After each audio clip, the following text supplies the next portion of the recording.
C'est au nom de la pastorale du consistoire de l'Ériédou que Sylvaine, qui en est la présidente du conseil, et moi-même, nous vous souhaitons la bienvenue en ce temple où nous nous retrouvons au nom de Dieu et de notre Seigneur Jésus-Christ afin de procéder à l'installation de votre conseil presbytéral. Je vous prie de vous lever. Chacun de nous est ici chez lui. Pour ce moment où nous nous mettons en présence de Dieu, pour prier, écouter et méditer sa parole. Mais avant toute chose, rappelons-nous la certitude de la bonne nouvelle de l'Évangile. La grâce et la paix vous sont données avec l'amour et avec la foi de la part de Dieu le Père et du Seigneur Jésus-Christ. Seigneur, tu as dit que là où 2 ou 3 seraient rassemblés en ton nom, tu serais avec eux. Alors que notre chant nous fasse ressentir maintenant la présence de ton esprit de sainteté.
Restons debout et avec le psaume 99, louons le Seigneur. Louons le Seigneur pour ce jour d'allégresse et de joie bénie de lui. Sans fin, Seigneur, nous chanterons ton amour. D'âge en âge, nous proclamerons ta fidélité. Oui, nous le savons. Ton amour est établi pour toujours et ta fidélité est plus ferme que les cieux. Le monde célèbre tes merveilles. Seigneur, vois-tu, et l'assemblée des croyants que nous sommes célèbre ta fidélité. Seigneur Dieu de l'univers, qui est puissant comme toi, c'est l'amour qui rayonne de toi. Heureux le peuple qui saura t'acclamer tout le jour. Attendons, il dansera de joie. Et nous allons chanter « Je louerai l'Éternel ».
S'adressant aux Philippiens depuis sa prison romaine, voici ce que Paul leur recommande.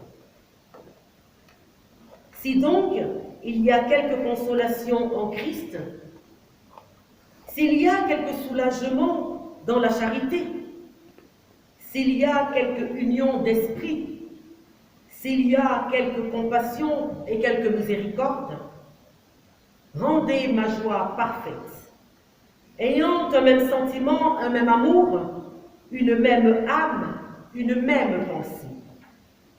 Ne faites rien par esprit de parti ou par vaine gloire, mais que l'humilité vous fasse regarder les autres comme étant au-dessus de vous-même. Que chacun de vous, au lieu de considérer ses propres intérêts, considère aussi ceux des autres. Ayez en vous les sentiments qui étaient en Jésus-Christ, lequel, existant en forme de Dieu, n'a pas voulu se prévaloir de son égalité avec Dieu, mais s'est dépouillé lui-même, prenant la forme d'un serviteur, en devenant semblable aux hommes et ayant paru comme un simple homme. Rejoignez-moi dans la prière et déposons devant Dieu ce qui nous éloigne de lui. De notre indifférence et de notre ingratitude à ton égard, comme de tout oubli de tes commandements, délivre-nous, Seigneur. De toute forme d'égoïsme et de tout manque de générosité envers notre prochain, comme de toute mauvaise humeur, délivre-nous, Seigneur. De toute lâcheté et de toute paresse dans nos communautés, comme de toute négligence dans notre travail, délivre-nous, Seigneur. De toute vanité et de tout orgueil de soi-même, comme de tout découragement, délivre-nous, Seigneur. Oui, Seigneur, pardonne-nous de continuellement nous éloigner de toi. Reçois et pardonne notre misère et notre péché. Amen. Nous restons assis.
Pour accueillir la parole de grâce et de pardon, je vous prie de vous lever.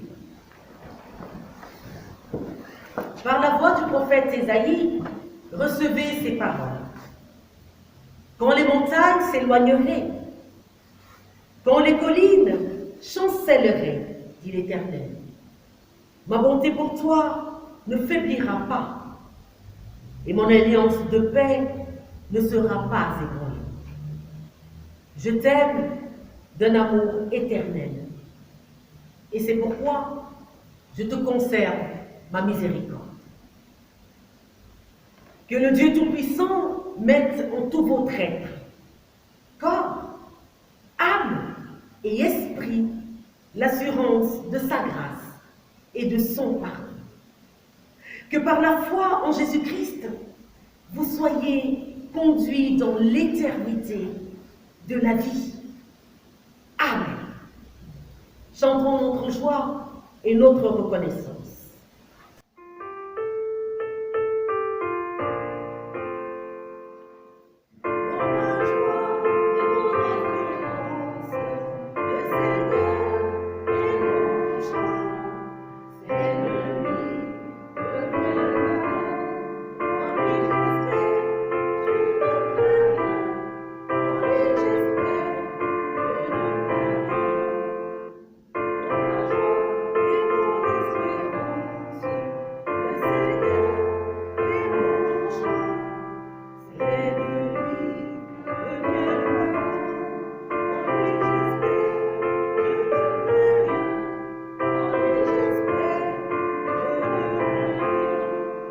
Nous pouvons nous asseoir et prier l'Esprit de Dieu d'éclairer notre compréhension du texte biblique qui servira de support à la prédication.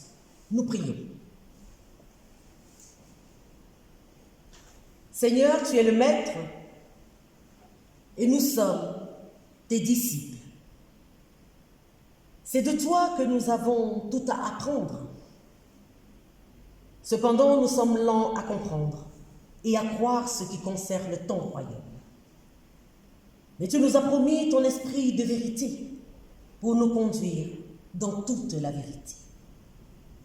Ouvre nos oreilles et dispose nos cœurs, afin que nous recevions ensemble, maintenant, la connaissance du salut que tu accordes aux hommes. Amen. Nous lisons l'Évangile selon Matthieu, en son chapitre 25, des versets 1 à 13. Alors le royaume des cieux sera semblable à 10 vierges, qui ayant pris leurs lampes, allèrent à la rencontre de l'époux. 5 d'entre elles étaient folles, et 5 étaient sages. Les folles, en prenant leurs lampes, ne prirent point d'huile avec elles, mais les sages prirent avec leurs lampes de l'huile dans des vases. Comme l'époux tardait, toutes s'assoupirent et s'endormirent. Au milieu de la nuit, on cria « Voici l'époux, allez à sa rencontre !» Alors toutes ces vierges se réveillèrent et préparèrent leurs lampes.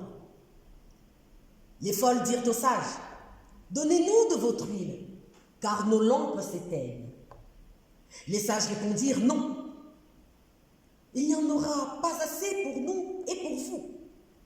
Allez plutôt chez ceux qui en vendent et achetez-en pour vous. » Pendant qu'elles allaient en acheter, l'époux arriva. Celles qui étaient prêtes entrèrent avec lui dans la salle des noces et la porte fut fermée.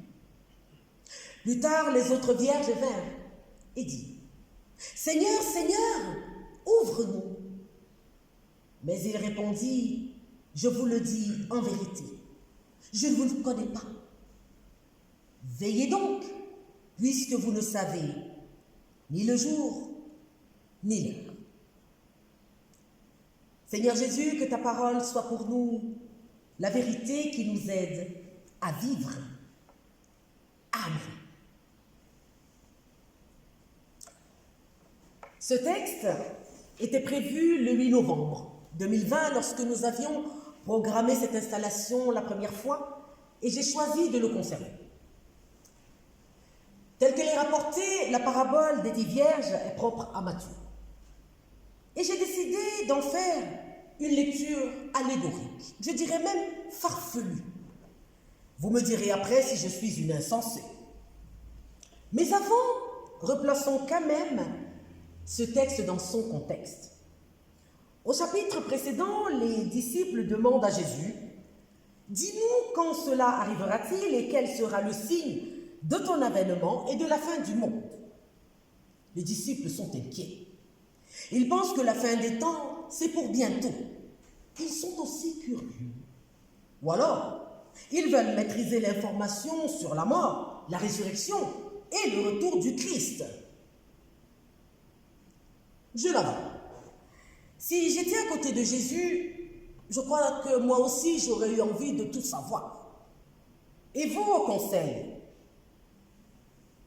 c'est tout de même plus agréable de maîtriser, de prévoir, d'anticiper pour la bonne marche de l'Église, n'est-ce pas? Où êtes-vous, les conseillers? Levez la main, que je vous vois. Est-ce que vous êtes d'accord avec ça? C'est quand même mieux de tout prévoir. Mais c'est difficile. Et vous pouvez ou vous ressentirez, si ce n'est pas encore fait, la peur. Notre paroisse va-t-elle s'éteindre? Est-ce que c'est la fin de notre monde? Comme réponse, vous avez la confidence de Jésus. Pour ce qui est du jour et de l'heure, personne ne le sait. Ni les anges des cieux, ni le Fils, mais le Père seul. Attendez, vous avez aussi son conseil. Veillez donc, puisque vous ne savez ni le jour, ni l'heure. Nous voilà bien avancés. Alors, que signifie veiller? Et c'est maintenant que vous allez vous fâcher avec moi et que vous allez me trouver totalement insensé.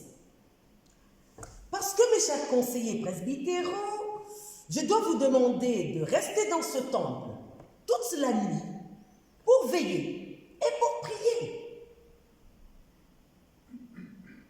Vous êtes d'accord avec ça? Je le vois dans vos yeux que vous êtes totalement d'accord avec moi. Bon, on maintiendra le chauffage. Mais, il se peut que vous n'y arriviez pas, au moins pour 3 raisons. La première est qu'à partir de 18h, il y a couvre-feu. Et notre église est tellement fauchée en ce moment qu'elle ne peut pas se permettre de payer 135 € d'amende multiplié par 9 conseillers, soit 1215 €. Est-ce que j'ai raison, madame la présidente du consistoire? Monsieur le trésorier est-il par là? Ah, madame la trésorière, pardon, Marie-Jésus, est-ce que j'ai raison? Bien. La seconde raison, et ce n'est qu'un constat, vous n'avez pas préparé de lampe en venant ce matin. Cela dit, moi j'ai la mienne. La voici. Sylvaine à la sienne. Donc nous sommes parés. Bien. Alors, je suis désolée pour vous, mes chers conseillers, vous allez rater les coups. Ce n'est pas moi qui le dis, c'est le texte. Et la troisième raison qui est, à mon avis, la plus probable, c'est que vous allez vous assoupir. Bien. Avec ce tableau pas très réjouissant, comment faire au conseil? Allez, poussons l'allégorie plus loin et je vous ai dit, vous allez vous fâcher avec moi. Imaginez donc votre conseil. Arrondissons à 10 conseillers. Ça me facilite pour le texte. Il y a 5 super nuls et 5 super top. C'est bien comme ça que le texte nous présente les vierges. Il y a celles qui sont sages et celles qui sont folles. Donc, les folles seront les super nuls et les sages seront les super top. Bon. Très bonne nouvelle pour vous, dans le royaume des cieux, il n'y a pas de tri sélectif. Il faut de la diversité. Parce que le texte nous dit, c'est à cela que ressemble le royaume des cieux. S'il n'y a pas de super top et de super nul, c'est soit le royaume des super top, soit le royaume des super nuls, mais certainement pas le royaume des cieux version Jésus-Christ. Chouette. Maintenant, comme notre présidente du consistoire est très généreuse, elle vous a apporté des bougies. veuillez les allumer, s'il vous plaît. Allez, soyez pas timides. Il n'y a pas que nous qui devons travailler pendant le culte. Venez allumer vos lampes, de peur de rater les coups.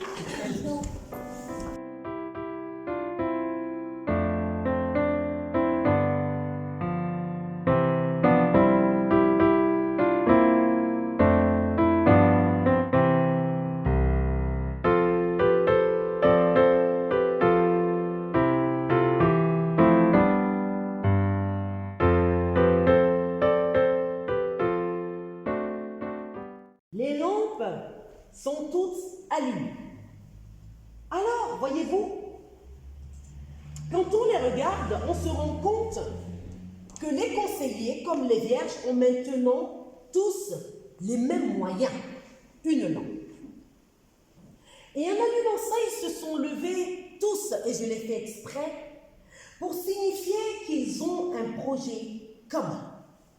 Être ensemble pour rencontrer l'époux, pour porter sa parole et faire vivre l'Église. Mais n'allons pas très vite. Parce que c'est lorsqu'on commence à parler de mise en œuvre des projets que les problèmes commencent. On se rend compte qu'il y a un blocage, quelque part.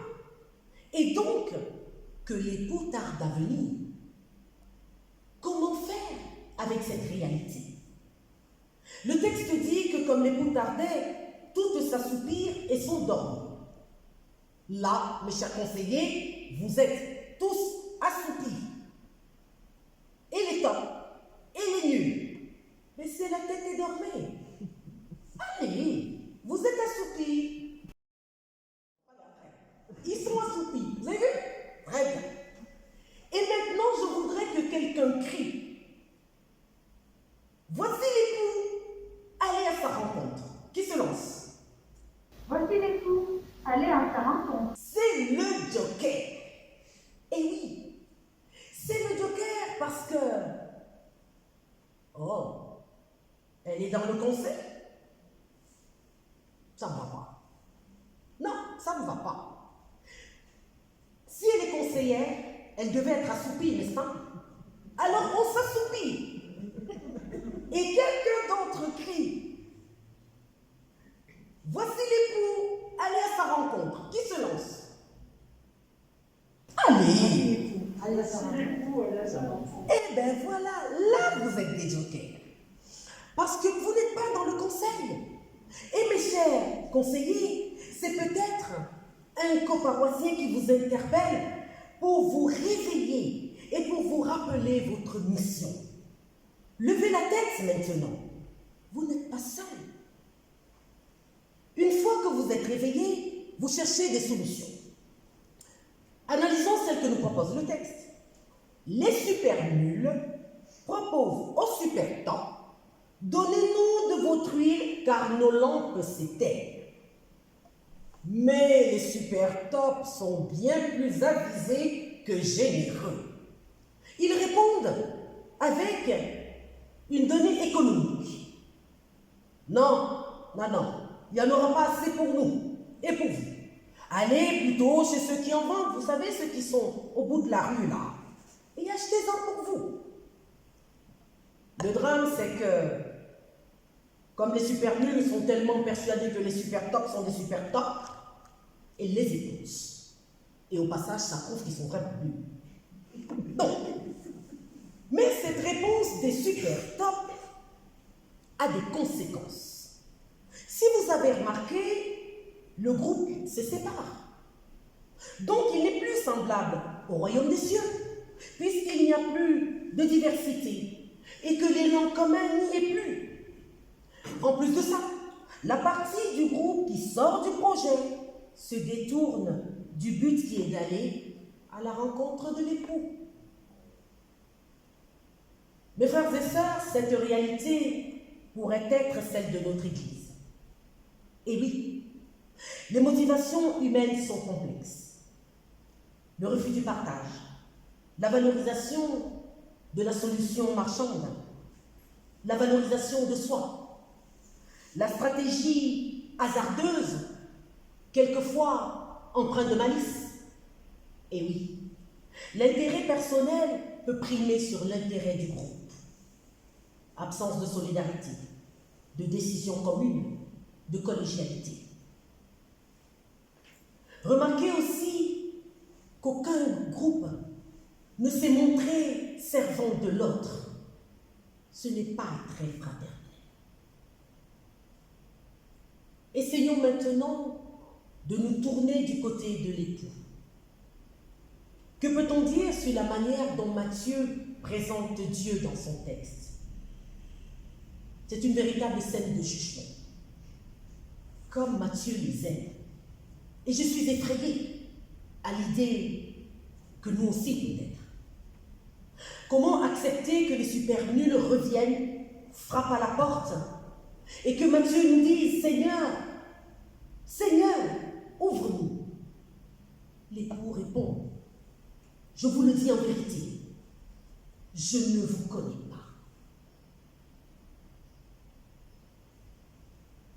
Les super nuls qui sont venus sont refoulés devant la porte. Oui, les folles disparaissent de la scène, rayées de la carte. Mais je me pose une question. Est-ce que ces super nuls sont quand même revenus avec les lampes rechargées? C'est-à-dire avec plus de moyens. Personne ne le sait. Matthieu ne dit rien. Il chasse simplement, ouste les nus. Alors je m'interroge vraiment, en partant de ce texte dont je trouve le jugement très dur, que puis-je vous dire sur Dieu ce matin? Peut-être que si Matthieu ne précise pas si les super nuls ont réussi à trouver de l'huile, c'est parce que pour l'époux, le problème n'est ni les lampes, ni l'huile, ni donc les moyens. L'unique chose à faire est de se tenir devant cette porte et faire une rencontre avec l'époux, sans détour. C'est donc une toute autre logique qui intervient ici. L'époux ne se préoccupe pas du comment de la personne qui est derrière la porte. Pour lui, il n'y a pas de sélection préalable. Je crois que si tout le monde était venu, même les super nuls, en s'accrochant simplement à la lueur faible des super temps, le royaume des cieux aurait été visible. Je crois que si les super temps prennent la peine d'aider les super nuls, alors le royaume des cieux sera visible. Jésus, le Fils bien-aimé de Dieu, accueille et aime toute personne qui, comme au début du récit, désire venir à sa rencontre. Il y a donc ici une vocation interne, une réponse à un appel de Dieu qui vous précède, car dans quelques instants, vous direz « Oui, nous le voulons ». Mais n'oubliez jamais que votre mandat est collégial. Se sentir trop top est un défaut. Se sentir trop nul est également un défaut, puisque dans quelques instants, vous direz tous ensemble que Jésus nous soit en aide. Alors, je me permets de vous rappeler les recommandations du Christ à la fin de l'Évangile selon Matthieu. Allez, faites de toutes les nations des disciples et enseignez-leur à observer tout ce que je vous ai prescrit. Et voici, je suis avec vous tous les jours jusqu'à la fin des temps. Donc il y a par la foi la certitude que celui que l'on désire servir se tient là, derrière la porte que l'on va ouvrir. Et face à la difficulté de mener à bien le service qui vous est demandé, souvenez-vous que la logique de ce texte ne consiste pas à combler le manque, mais à se lancer ensemble pour servir Dieu. Donc à entendre la vocation externe celle que vos coparoissiens vous confièrent en vous disant « Voici l'époux, allez à sa rencontre ». Ils s'engagent avec vous, car dans quelques instants, ils diront eux aussi « Oui, nous le voulons, que Jésus-Christ nous soit ton aide ». Souvenez-vous que ce n'est pas grave si vous vous assoupissez et vous endormez un peu de temps. Lorsqu'un projet n'est pas tout de suite mis en œuvre, ce n'est pas forcément en raison d'une faute commise. C'est peut-être qu'il est nécessaire de l'envisager dans le long terme et d'admettre que le temps ne nous appartient pas, mais à Dieu seul. Vous devez prendre le temps de réfléchir. Alors, comment comprendre la finale de ce texte qui exhorte à veiller, puisque vous ne savez ni le jour ni l'heure, alors même qu'en réalité personne n'a veillé dans le texte. Vous vous en souvenez? Toutes s'assoupirent et s'endormirent. Et c'est là la surprise de Matthieu. Il ne s'agit pas ici d'un comportement à avoir, d'une qualité, mais simplement d'un état collectif d'éveil, car l'appel de Dieu est sans condition. Ce texte nous apprend que le temps d'attente de la venue du Christ, de la réalisation d'un projet, est un temps de mise à l'épreuve de notre propre liberté. Oui, de notre liberté individuelle et de notre capacité à vivre ensemble, fidèlement, pour que le royaume des cieux advienne. Et si, mes frères et sœurs, veiller, c'est se tenir vivant. C'est faire ce que vous avez à faire dans l'ici et maintenant, dans la réalité de la mission qui est la vôtre. Ensemble, je dis bien, ensemble, vous formerez ce royaume des cieux dans la diversité de ce que vous êtes. Je n'ai pas dit de ce que vous faites. Que Dieu vous soit en aide.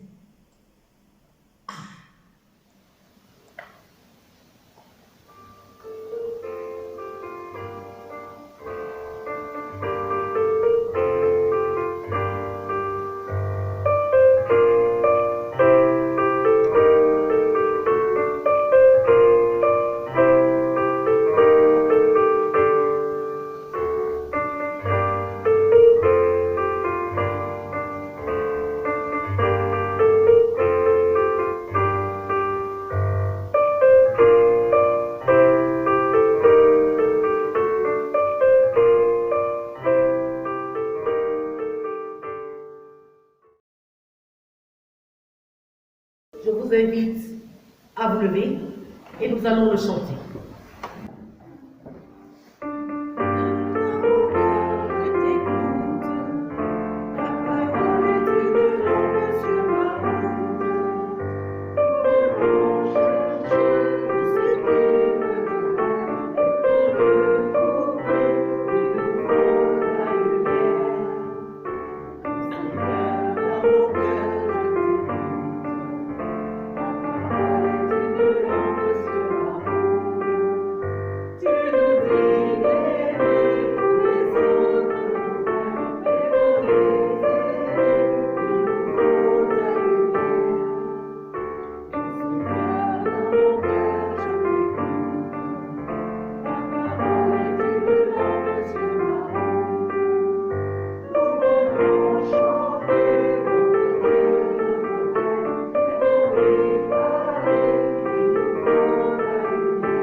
Nous allons maintenant reconnaître le ministère du Conseil presbytéral de votre association cultuelle du plateau d'Alboussière. D'abord, louons le Seigneur. Nous te louons, nous te bénissons, Dieu notre Père.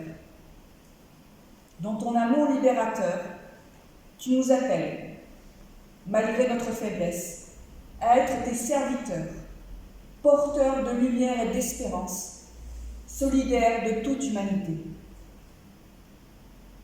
Nous te louons, nous te bénissons, Seigneur Jésus-Christ. Tu es venu en serviteur réconcilier tout homme avec ton Père. Tu as donné ta vie pour nous rendre notre humanité véritable et notre dignité d'enfant de Dieu. Nous te louons, nous te bénissons, Esprit Saint. Tu suscites l'Église, tu la rassembles pour l'adoration, tu l'envoies dans le monde, tu lui donnes la force de vivre sa foi et d'en témoigner. Nous te louons, nous te bénissons, Dieu trois fois saint, pour annoncer l'Évangile, pour servir les hommes. Tu fais de nous les ouvriers de ton royaume, pour construire la communauté, pour aider chacun à prendre part à sa mission. Tu donnes à ton Église les serviteurs dont elle a besoin. Levons-nous et acclamons Dieu avec le chant, louange et gloire à ton nom.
Nous pouvons nous asseoir.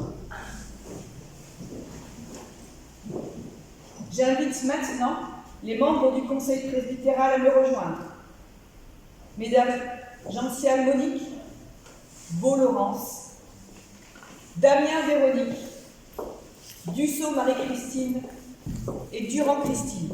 Et puis, messieurs Savin Yves, Mauve Jean-Claude, Bouvier Dominique et Ponce Christian.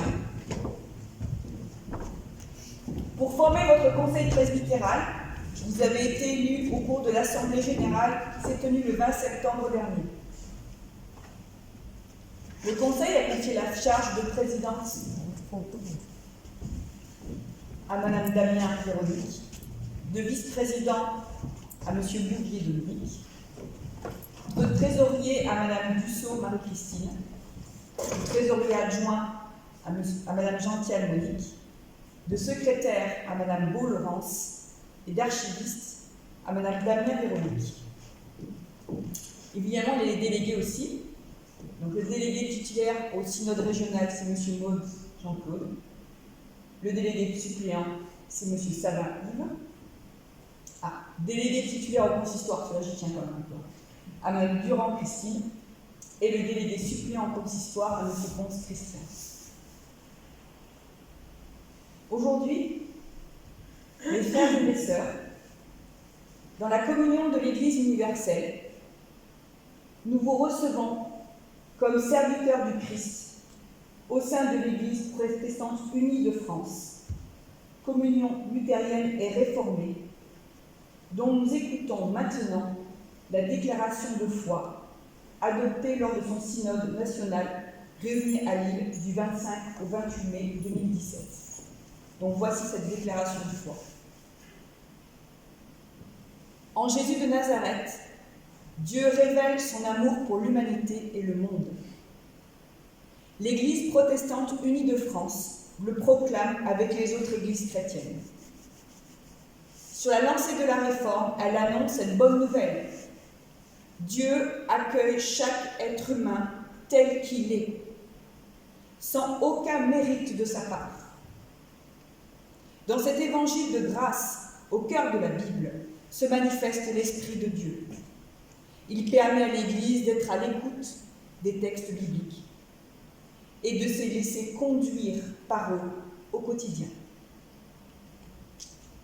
Dieu nous a créés, nous invitant à vivre en confiance avec lui. Nous trahissons pourtant cette confiance et nous voilà confrontés à un monde marqué par le mal et le malheur. Mais une brèche s'est ouverte avec Jésus, reconnu comme le Christ annoncé par les prophètes. Le règne de Dieu est déjà à l'œuvre parmi nous. Nous croyons qu'en Jésus, le Christ crucifié et ressuscité, Dieu a pris sur lui le mal. Père de bonté et de compassion, il habite notre fragilité et brise ainsi la puissance de la mort. Il fait toutes choses nouvelles. Par son Fils Jésus, nous devenons ses enfants. Il nous relève sans cesse, de la peur à la confiance, de la résignation à la résistance, du désespoir à l'espérance. L'Esprit Saint nous rend libres et responsables par la promesse d'une vie plus forte que la mort. Il nous encourage à témoigner de l'amour de Dieu en parole et en acte. Dieu se soucie de toutes ses créatures. Il nous appelle avec d'autres artisans de justice et de paix à entendre les détresses et à combattre les fléaux de toutes sortes. Inquiétude existentielle, rupture sociale, haine de l'autre, discrimination, persécution, violence, surexploitation de la planète, refus de toute limite. Dans les dons qu'elle reçoit de Dieu, l'Église puise ses ressources, lui permettant de vivre et d'accomplir avec joie son service.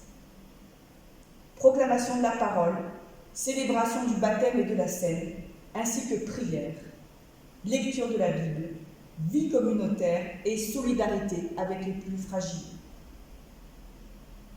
L'Église protestante unie de France se comprend comme l'un des visages de l'Église universelle.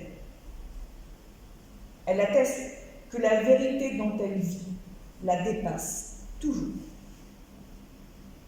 À celui qui est amour, au-delà de tout ce que nous pouvons exprimer et imaginer, disons notre reconnaissance. Célébrez Dieu, car il est bon et sa fidélité dure pour toujours. Nous allons nous lever pour chanter et célébrer la fidélité de Dieu en Jésus-Christ. Avec le chant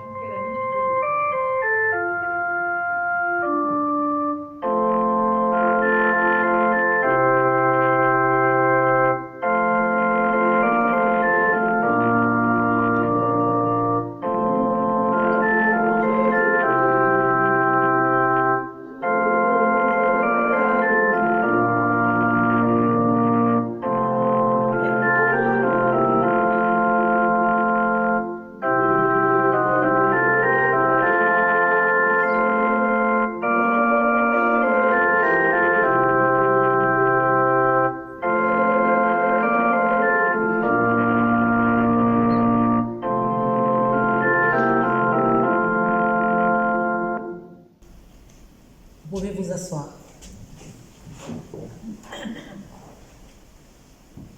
Frères et sœurs, vous qui êtes appelés à former le conseil presbytéral de l'Église du plateau d'Albussière, vous exercerez le ministère qui vous est confié en accord avec la foi de notre Église et selon les règles de sa vie commune.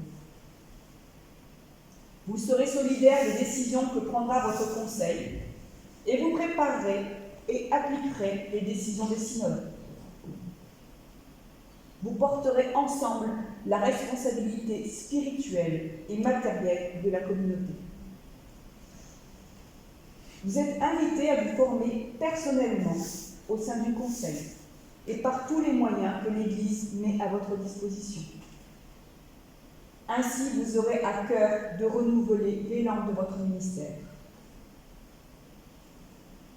Dans la soumission mutuelle, vous travaillerez fraternellement avec tous ceux qui ont part à l'œuvre du Seigneur.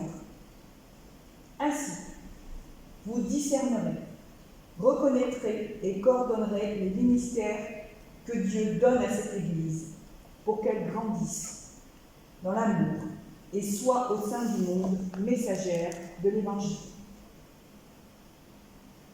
Vous serez responsable de vos frères et de vos sœurs. Vous les encouragerez par votre vie. Vous vous garderez de tout ce qui pourrait faire tomber les plus petits. Vous serez discret dans vos propos. Vous serez vigilant dans la prière, persévérant dans l'écoute de la parole, fidèle au repas du Seigneur, assidu aux assemblées de l'Église. En d'autres termes, vous participerez régulièrement au culte et à la scène pour y trouver la force et l'inspiration nécessaires. Vous aiderez à célébrer le culte lorsque vous y serez appelés. Si c'est bien là ce que vous voulez, dites « Oui, nous le voulons, Jésus-Christ est le Seigneur, qu'il nous vienne en aide. » Oui, nous le voulons, Jésus-Christ est le Seigneur, qu'il nous vienne en aide. Frères et sœurs, vous venez de recevoir les engagements des membres de votre conseil presbytéral. Ensemble, nous sommes appelés à travailler pour Dieu. Soutenez-les dans les devoirs de leur charge. Donnez-leur toute votre confiance. Entourez-les d'affection et de respect. Priez et travaillez avec eux. En vous voyant tous à l'œuvre dans le service, les hommes glorifieront Dieu de l'obéissance avec laquelle vous confessez l'évangile du Christ. Si c'est bien là ce que vous voulez, manifestez-vous en vous levant, je vous laisse lever, et en disant à haute voix, oui, nous le voulons. Jésus-Christ est le Seigneur, qu'il nous soit en aide. Oui, nous le voulons. Jésus-Christ est le Seigneur, qu'il nous soit en aide. Bien. Restez debout, je vous prie. Rapprochez-vous.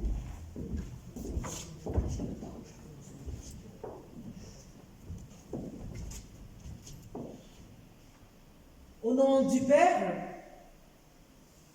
du Fils et du Saint-Esprit, nous vous établissons dans le ministère de conseillers presbytéraux de l'Église protestante unie du plateau d'Albecière, pour en exercer les diverses charges auprès de vos frères et sœurs par la grâce de Dieu.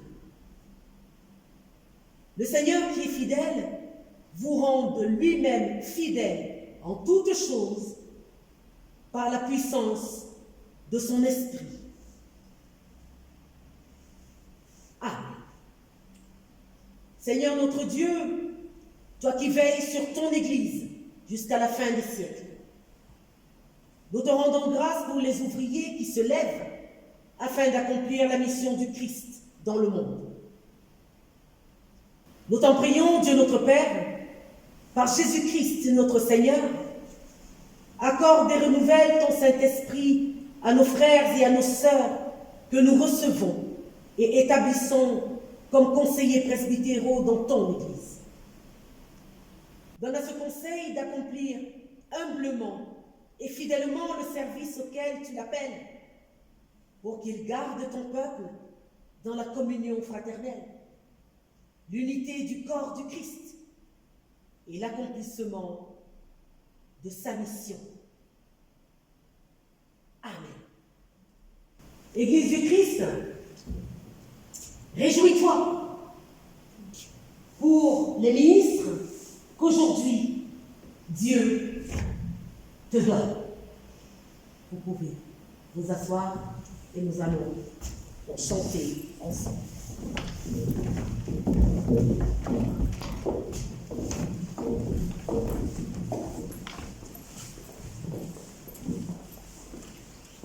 Avant toute chose, je voudrais vous rappeler, membres du Conseil presbytéral, que le texte de Dieu nous l'a dit, vous n'êtes pas seuls. Et notre déclaration de foi aussi. Dieu est fidèle. Reprenons notre chant.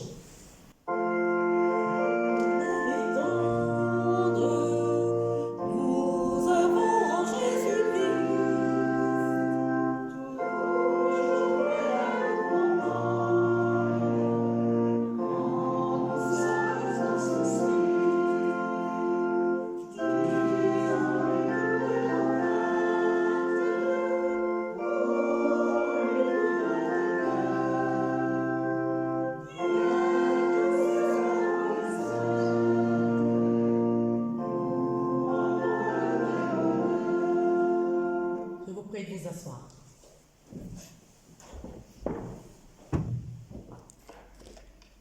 À présent, prions les uns avec les autres et les uns pour les autres. Seigneur notre Dieu, après avoir entendu la prédication de ta parole,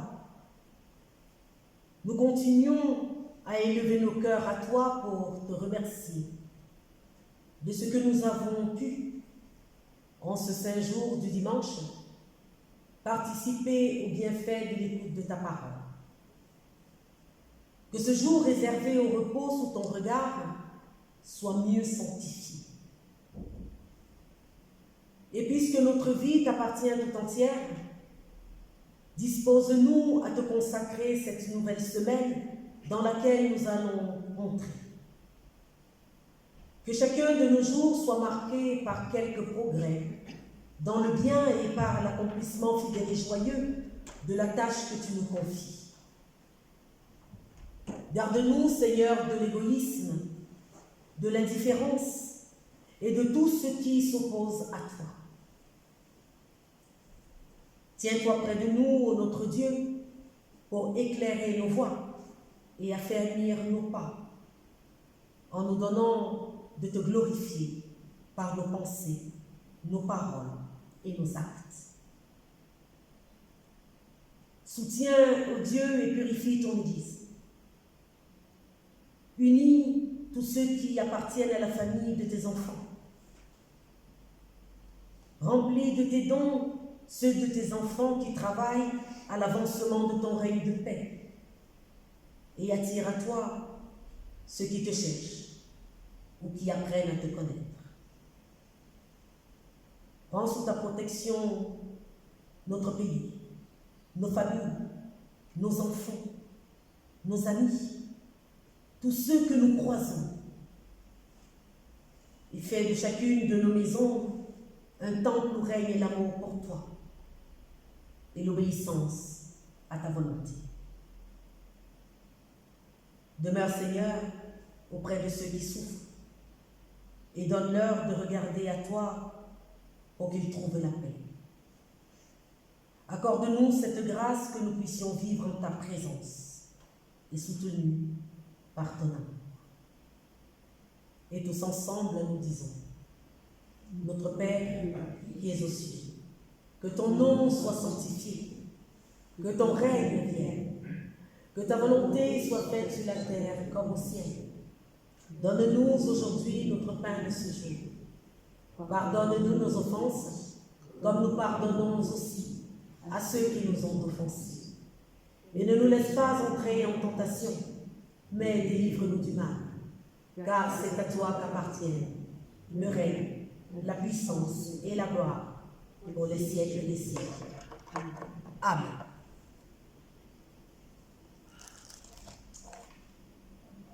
Je vous prie de vous lever pour accueillir une parole d'exhortation et la bénédiction de la part de Dieu. Ayez soin les uns les autres. Portez les fardeaux les uns des autres. Réconfortez-vous les uns les autres. Aimez-vous les uns les autres, dit Jésus. Alors tous sauront que vous êtes mes disciples. Dieu vous bénit. Que l'amour par le Père se répande en vos cœurs. Que la paix par le Fils naisse de votre témoignage. Que l'espérance par l'Esprit Saint anime votre vie. Dieu vous garde. Amen. Que la joie de Dieu vous habite. Que la paix de notre Seigneur n'y sera jamais l'oubli, mais qu'elle éclaire notre cœur. Oui. Mais écoutez, je vous souhaite un bon retour, un bon dimanche, une bonne semaine, et je vous dis à bientôt.